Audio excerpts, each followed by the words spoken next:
Oh, no. Well, hello, and welcome back to the next episode of the Recruiter of Oz podcast.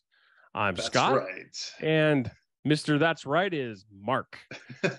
And we're coming to you on a Friday from sunny California, where in my area it's like 110 freaking degrees. And Mark, how hot is it down in the Bay Area right now?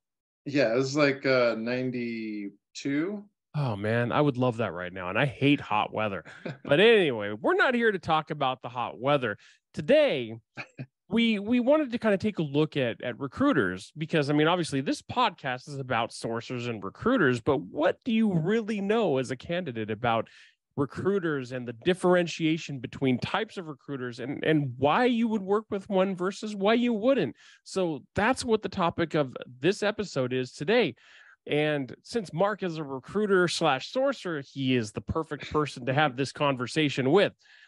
That being said, I think we kick it off with making sure that we have an operational definition for the type of recruiter we're talking about. So what Mark is going to do is going to go through the three main types of recruiters, and then he'll basically drill down on one specific type of recruiter as we have this conversation. Mark, you want to go ahead and bring our listeners up to speed?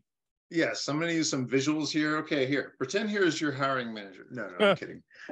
So basically, your first one is your internal corporate recruiter. Yes. These are recruiters who are true employees of the company. The company pays like their taxes, medical, insurance, all that good stuff.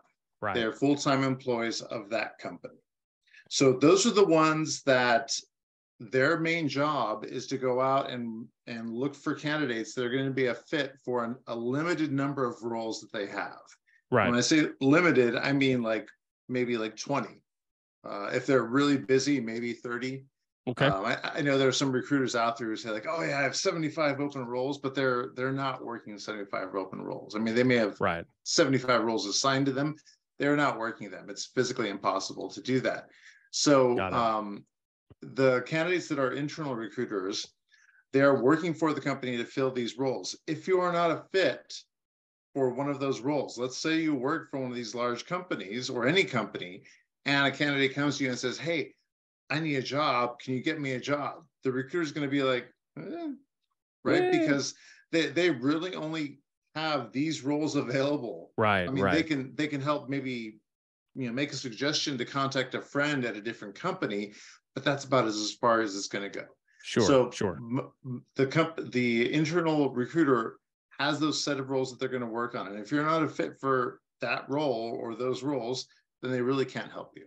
Okay. So people look at recruiters in general as kind of all the same, which they're for sure not. Right. They also look at them as like your kind of like high school guidance counselors or like, career coaches, which usually they are not. They are really working for the company. They're working for the Mang.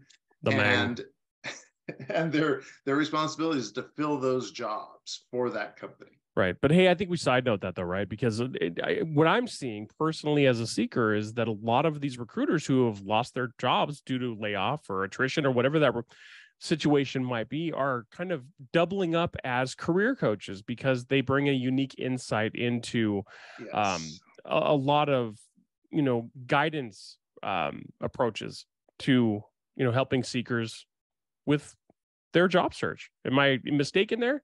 No, for sure. There are people who have like done like the lateral move to like career coaching. As long as they've had like, when it comes to career coaches, like there are the good and there are the very, very bad. And the very bad will mislead you to all kinds of like crazy things that you might see on like TikTok or Instagram or even LinkedIn. I've seen some crazy posts on LinkedIn which are just wrong. Really? how to beat the ATS bot, how to how to land a job at like a Fortune 500 company by like taking your resume and like adding a bunch of logos to it, like all kinds of like things that don't make any sense. I believe we discussed that last week. So, yes. So if you do have a career coach in mind, you're going to work with somebody who actually did the job before. They were a recruiter for a number of years. Now they have their own career coaching. Great, work with them. If you're talking to a career coach and they have no experience in the staffing industry, have no experience working internally for a corporation, that should be a red flag. Good advice. And I will remember that. Fortunately, I haven't come across any career coaches other than the fabulous Jessie Lane, who is pretty outstanding. She's an example of a great career coach. So just saying. For sure. Now, talk about other types of recruiters. I think the next one on line is contract. Yes, contract. So contract recruiting, something everyone has done. It's kind of like having your wisdom teeth pulled. You kind of just do it, and then you move on. But contract recruiting, you could work at a Fortune 500 company, but you're technically not an employee of that company. You're an employee of whatever workforce vendor that company employs to manage their workforce. Okay.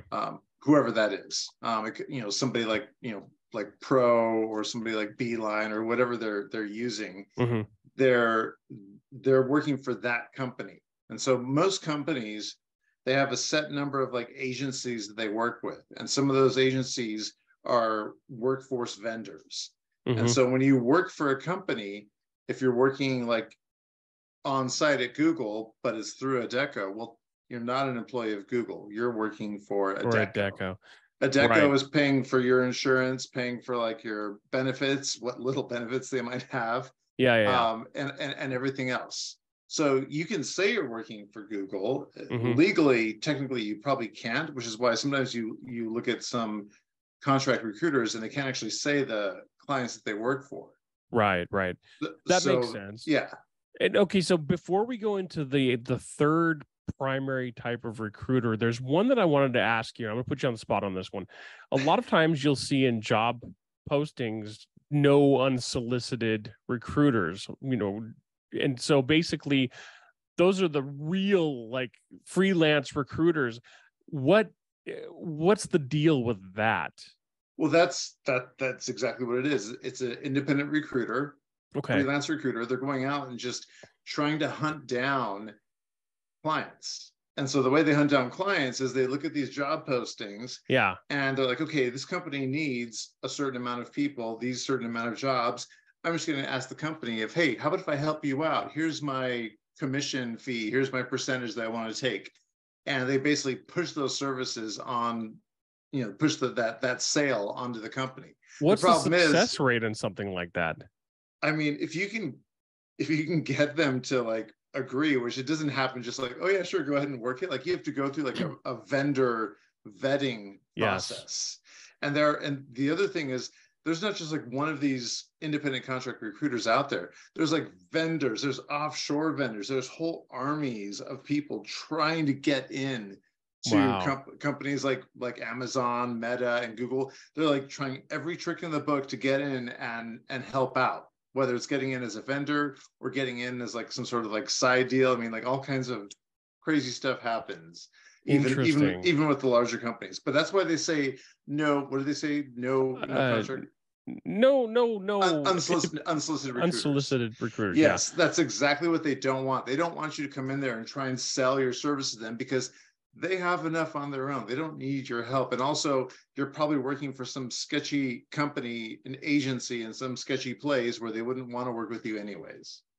Understood. Okay. But since we're not really focusing in on those, I just had that kind of as in the back of my mind. I'm wondering what that's all about. Talk about the third primary type of recruiter.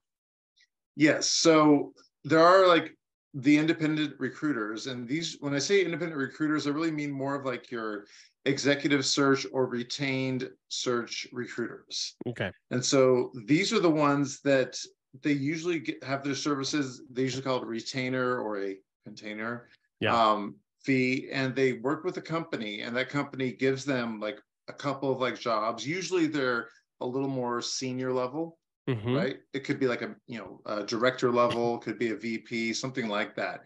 But they work with these search firms, and their job is to go out and find the right people for this role. And the company forks out like, maybe half the money up front. And then once the placement is made, they give the other half. Interesting. So I think that it should also be clarified. I mean, from my perspective, I worked with one of these recruiters for a senior manager role. Now, the only reason I think that they would go for senior manager, it'd be like a role that would be specialized, and the skill set is not easy to come by. So it's not a generalist offering, and or it could be a situation where geographically they might not have that many candidates, so they need extra help to get other candidates into that type of role. Is that right? Yes. And I will say this too, not to, I didn't want to totally like bag on the contract recruiter thing, because there actually is some good to this. So there are agencies that have a wide enough client base to where they will actually reach out to people, and they may not be a fit for like one job that they're applying for, but they keep tabs on them because they know the second they get a similar role open for another competitive client company, they know they can move them over. And this happens all the time. So I'm thinking that you're talking about a benefit to the job seeker, right? Exactly. Okay, but now I think we might be getting ahead of ourselves here. Let's take it back a little bit and kind of look before we jump into those advantages for the job seekers and any possible disadvantages. Let's look at, why a company might want to work with an independent recruiter or independent recruiting firm. Let's look at some of those advantages and some of the disadvantages that might be presented. Yeah. So definitely, especially when it comes to like retained search, the advantages for the company hiring, it's usually because the type of role they're hiring is like so specialized or senior or both, that it can't be done just by anybody. Right. So they have to get these specialists. That's why the executive recruiters make like more money. Yes. So there's that. The other, and sometimes these searches, especially for like higher level searches, they can take a long time. They can take months. If it's like a direct, if it's like a VP role, let's say a VP role, like you're looking at like, I don't know, 6 months, I mean, it could take a while. So it could depend. It depends on the role. Now, another reason is because the independent search firm can maintain a certain level of confidentiality. Right. And that's an important thing, because sometimes the candidates that they're talking to don't want it to be known that they're looking for a job, and they don't want to advertise that. And if they work with a retained search firm, they'll keep that that information down. But from the corporate side, since we're still looking at advantages and disadvantages from the hiring company, that goes both ways. So if a company has a role that they're looking to hire for, and they're doing it covertly because there's already a candidate or an employee in that role, but they're not quite meeting the mark, they don't run the risk of having that employee find out about the search that's going on. So that would be a confidential search type situation. That would, and I have seen bad versions of that, like get out of hand. But it can be that. So it can be either that the role that they're looking for, they're actually trying to replace that person, and so they want to keep the search confidential, or it's because of market reasons or business reasons. Like they're coming into a new kind of like vertical, or they're going to release a new product or just something like that. And they don't want the world to know. So they've got to keep it confidential. Otherwise they'd be like showing their hand to the market. So those are benefits to the company. Well, so then what about disadvantages to the company? Yeah. So the disadvantages, definitely the cost. It'll cost them a lot more. If they were, and that's why like larger companies, like your ones that are like in the thousands, tens of thousands, they not only employ a team of recruiters, but they also have some people that are earmarked, and they have the special abilities of like executive search or executive recruiters. And that's because they focus on that type of stuff. So the disadvantage for the company is that just means higher cost, because they have to employ all those. And if the company is having to work with a search firm, well, part of the process is now kind of out of their control.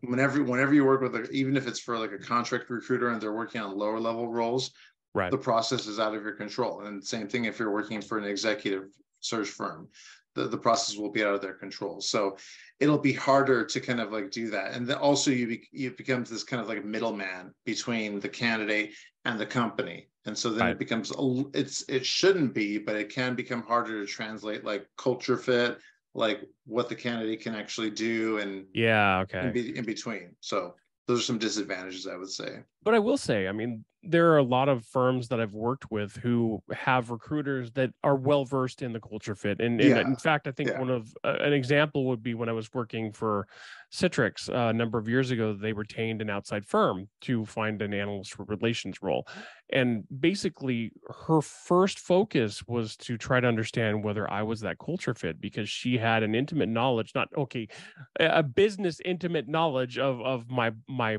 former manager and the whole reporting structure and how the team dynamic was. So that was really a benefit for me, and it was also a benefit for the company, obviously, because she's not going to put forward someone who she doesn't think is going to be that culture fit.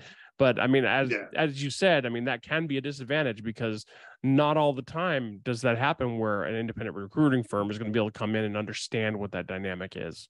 Yeah, no, for sure. And that's really you really want to make sure you partner with like the right recruiters who have that relationship with the company. And the good ones do. The good ones will go through all of the work to like get to know the hiring manager, the team, the company Mm-hmm. culture, like all that stuff, so that it's almost like they're an extension of the company.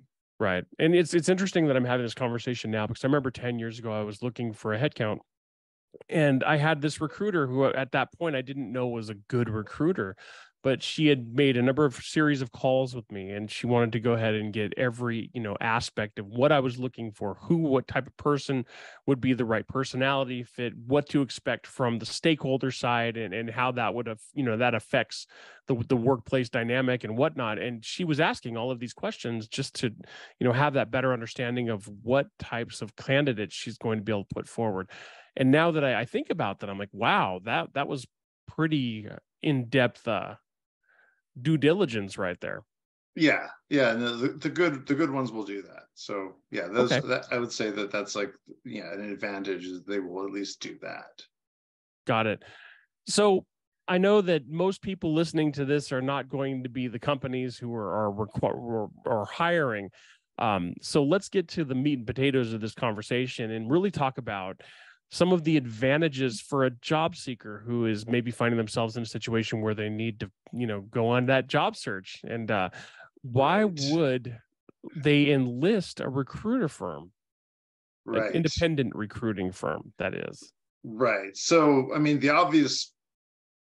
some of the obvious first ones, of course, saving time, right? I mean, somebody else is going to be kind of like doing that legwork. It's not so much that they are doing that legwork, but they already have several inroads to a network that's much bigger than yours. And not Mm-hmm, only mm-hmm. that, they kind of know which companies are hiring certain roles that would be a better fit for you. Right. So you're utilizing that network and that knowledge, and it's not really taking you much time at all. Sure, sure. And then another one is, if you're working with like a search firm like that, then they can keep the search confidential, especially if you're employed and looking for like a new role or whatever the situation is. That's definitely easier than putting I'm open to work on LinkedIn, or I'm open to new roles. Right. Because even though you put you're open to new roles, and you can select LinkedIn to not allow people with your domain at your current company to view, there are ways around That that. no, there's totally ways around that. I wouldn't trust that for anything. And then Right. another advantage is the fact that you mentioned before, these, the search firms that you've worked with, the executive recruiters, they do a good job of finding out everything about what you're about, what you need, and the place Right. you're going. So it's like they're basically being that kind of like career coach, almost Mm-hmm. like you're like how I joked about being a guidance counselor, Right. earlier in our talk here. So they're going to do that. They're going to coach you through the process. They're going to Right. place you in the situation where you have the greatest chance of success, because Right. it matters to them, because they're going to make the money if you get placed. They're not going to try and throw you at the wall and just see if whatever happens. Well, then the companies aren't retaining them, so that they send them a bunch of people that don't really fit the bill. Exactly, I mean, they're not exactly. going to last that long if that's the case. So I would No, imagine. no. Yeah, that's the other thing too. So the staffing agency world is cutthroat, I and can if imagine. you're not meeting the mark in terms of like number of like qualified fits, candidates that get through the process, they can cut you, and there's 1,000 more that can come in, and it just takes a little bit of time to vet which ones are good, and then you can just bring them on. So it's only in their best interest to do the right situation here and put the best candidate forward. Makes absolute sense. So what else? Let's see what else. There may be, like we said, a greater number of possible job opportunities for that candidate if they work with a search firm like that. And a lot of times even if there isn't, let's say, like a fit for like their current list of candidates, they keep you there. And the second like they get a new role from a client or even a new client, they're going to be able to come right back to you. They're going to remember the fact that they worked with you. You weren't quite a fit for their current candidate list, for their current customer list, but you're a fit for this new one. So it's in their best interest, again, to go back and mine their own applicant tracking system, or whatever their contact management system that they're using.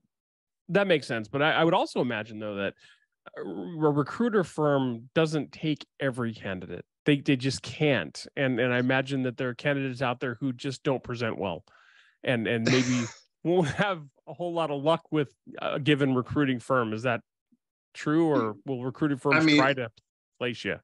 I mean, I think it. Yeah, I would say so. I mean, I can't speak for every single one of those firms, but if they can't work with you, then I think they would let you know. Otherwise, they're just kind of blowing smoke. So yeah, right, exactly. Let's see, any other points on that you think are worth mentioning as advantages to that job seeker? Yeah, I mean, the great thing about, again, these executives, these retained search firms, is that they have that ability to get into maybe weave in as an inroads to the companies that you'd like to work with, that you would not have. Right. Again, you can do the networking on your side. You can do all the things that you would do in order to kind of like talk to the right people and like weave your way into a company. But somebody who is, already, got a contract with that company and they're a retained search firm, that could be the way to go. That makes sense. Total sense. I'm actually considering doing that this time around. I mean, if it doesn't pan out, these a couple of opportunities that I'm focusing right now, I may actually seek to work with a recruitment firm again, because it was a good opportunity to, kind of have that come to the universe meeting where, you're not presenting right here. We recommend that you do these things right here, and you'll have a much better chance of getting to those next stages of an interview. Because I mean, that was one of the things that I really valued working with that past recruitment firm. And, she was very, very aware of my flaws. And, not in a bad way, just that, she advised me and she advised me the correct way, to where I was able to do slight modifications in the way I was presenting myself and talking about my experience. And it really resonated with my hiring managers, obviously, because I got the job and stayed there for 4 years, and it was a really good situation. So that's cool. Okay. So she was like, instead of saying dude, say, oh, that's interesting. Yeah. You don't say. Let me ponder this. Yes. Yes. Thank you very much.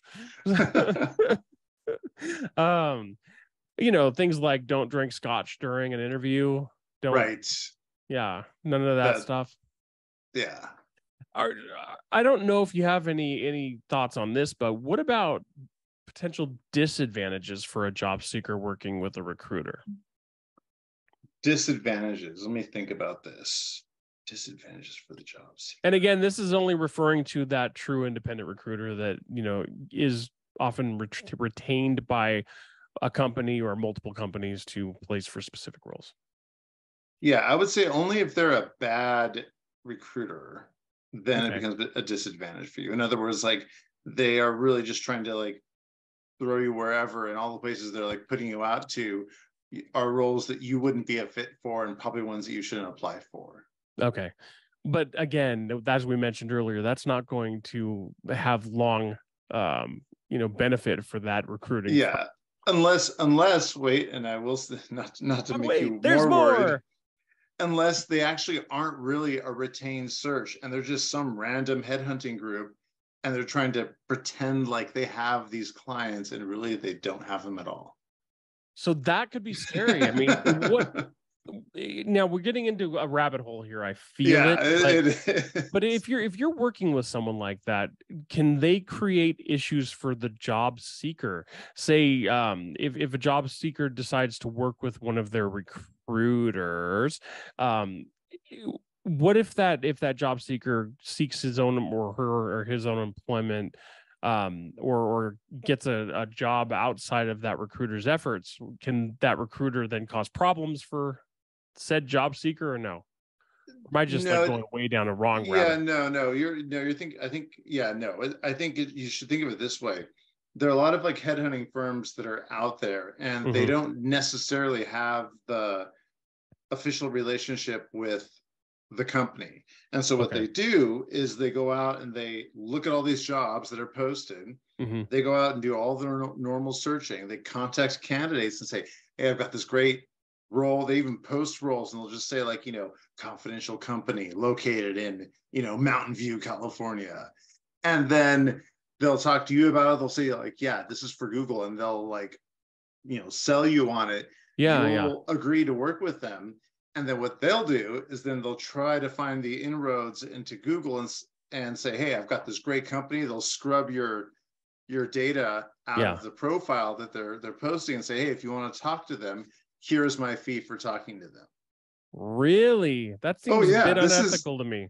I mean, it's headhunting. This is the game. So there's that whole thing can happen, but they can misrepresent themselves as having a relationship with the companies when they don't have a relationship at all. So now here's another rabbit hole. If the job seeker finds that out and they've spent all of these cycles working with this recruiter who doesn't really have those relationships, is there any legal recourse or potential legal recourse on the job seeker's side for potentially losing an opportunity that they may have otherwise had a chance to secure? I don't think so. Wow. I don't think so. Oh my gosh. Somebody in the audience can tell me if they've ever been successful there, but I think you just were had. I mean, I think well, that's kind of freaky. Oh man. Yeah, so that's why, again, and that's why headhunters get such a bad name, is because of practices like this. Okay. That makes sense. And it's good to know. I mean, prior to this conversation, I was thinking, well, I can see certain advantages to each one of those, but I've had only most of my experiences in the past 7 months with corporate recruiters. And honestly, it's been a mixed bag. And I've mentioned this a number of times throughout. And that's why I kind of thought, well, as I move into this next phase of my job search, as it gets protracted and more protracted, I'm thinking, what are my other options here? And should I enlist a firm? And basically, if I do enlist a firm, where do their loyalties lay? Obviously, it's with the vendor that hires them, but is it going to be a better chance of me securing work? Yeah. So okay, we've basically covered everything that we wanted to talk about. Mark, is there anything else that you think our listeners should know in working with recruiters or considering working with recruiters? Yeah, I mean, I would say for sure, look at just do your own research on them. Do just simple searches online. Like you'll find out like a lot of the information you need to know. Look at their past history and the places they've worked at. Look at what they've done. Make sure they've like done the job. You'd be surprised how many people like that say they can do it, but then you like look at their history and they haven't done it at all. Yeah. Same thing goes for career coaches, all that stuff. So do your research, and also you can easily once you talk to the recruiter, you can easily ask, hey, did you have a contract with this company? Do you have a contract with this company? What is your relationship with them? You can ask all that stuff. Okay, that's cool. So I think that's good advice right there, because I mean, there are unscrupulous people out there trying to, get business and horn their way into companies that they don't probably belong. I mean, they can still lie to you. Oh yeah, they can lie to you. But okay, cool. Well, that's good advice. So hopefully this information was useful to you. If you have any questions, definitely reach out to us via our DMs on LinkedIn or on comment section. Like and subscribe if you are so inclined. And if you have any topics that you'd like to propose for future episodes, definitely hit me up at scott@arphilic.com, scott@arphilic.com. So until next time, we bid you good day and a great weekend. Yes. Goodbye. Goodbye.